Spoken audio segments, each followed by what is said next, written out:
Hey everybody, it's G Martin. Welcome to this week's episode of the Paychex Thrive Week in Review podcast. Thank you so much for watching or listening. This is the podcast where we take a few items from the news that happened during the week and how it impacts your business and mine. So let's get right to the news, shall we? The first comes from Paychex itself. The monthly Small Business Employment Watch has been reported and released. And I wanted to share with you some of the information from this about jobs that Paychex is reporting. The headline of the story is U.S. small business job growth rate remains steady in November.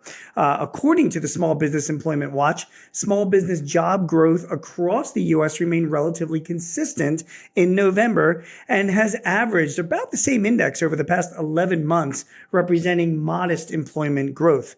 Hourly earnings growth at 2.97% and weekly earnings growth 2.84% for workers stayed below 3% for the fourth and 10th consecutive month, respectively. Our national jobs data for November, which is based on real payrolls from 350,000 Paychex customers, indicates small business owners are retaining workers as employment growth holds steady and wage growth continues to trend in more manageable directions, says John Gibson, who is the Paychex president and CEO. Another thing of interest to note in the Small Business Employment Watch is just the impact that the hurricanes during the year had on jobs, and we are seeing recovery. The report said that there was a significant increase in job growth in some areas as recovery efforts continued after Hurricanes Helene and Milton. Construction job growth in Florida increased 2.55 percentage points to an index level of 99.95, which is a very strong index. Weekly hours worked in North Carolina were down in November, but 1 month annualized growth rebounded among sectors following Hurricane Helene. So the takeaway from the monthly Small Business Employment Watch from Paychex is that job growth remained steady in November and earnings are still for hourly workers below 3% for quite the past few consecutive months. Moving on, and still talking about employees, there was a report in the Wall Street Journal this week about something called performance improvement plans. Are you familiar with them? Well, they are the most hated way of firing someone, according to the Wall Street Journal, but they're now more popular than ever. In the messy business of getting rid of employees, the performance improvement plan is having a moment, says the Wall Street Journal. A performance improvement plan is usually a list of tough to achieve goals to be completed within 30 to 90 days. And if you can't shape up, you're out. The percentage of workers who are subject to performance actions, including these plans, is on the rise. In 2020, 33.4 people for every 1,000 workers had documented performance issues, according to software firm HR Acuity, which conducts an annual survey of this.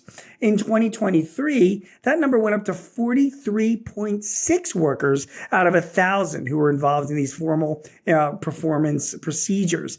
That includes, of course, performance improvement plans.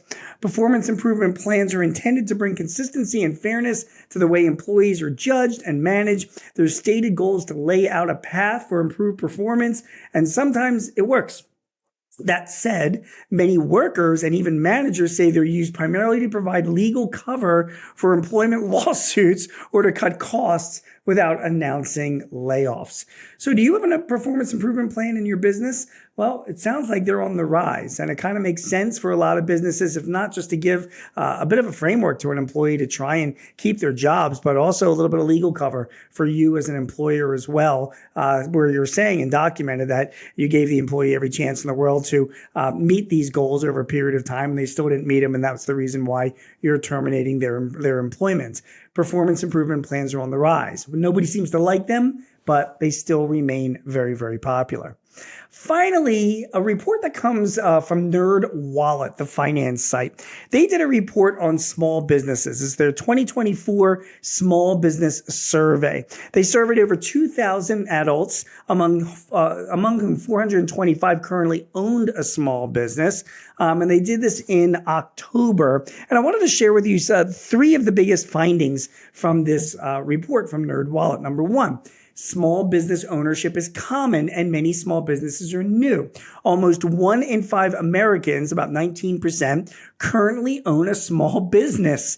Among them, more than a quarter, 26%, said their business was started within the past 12 months.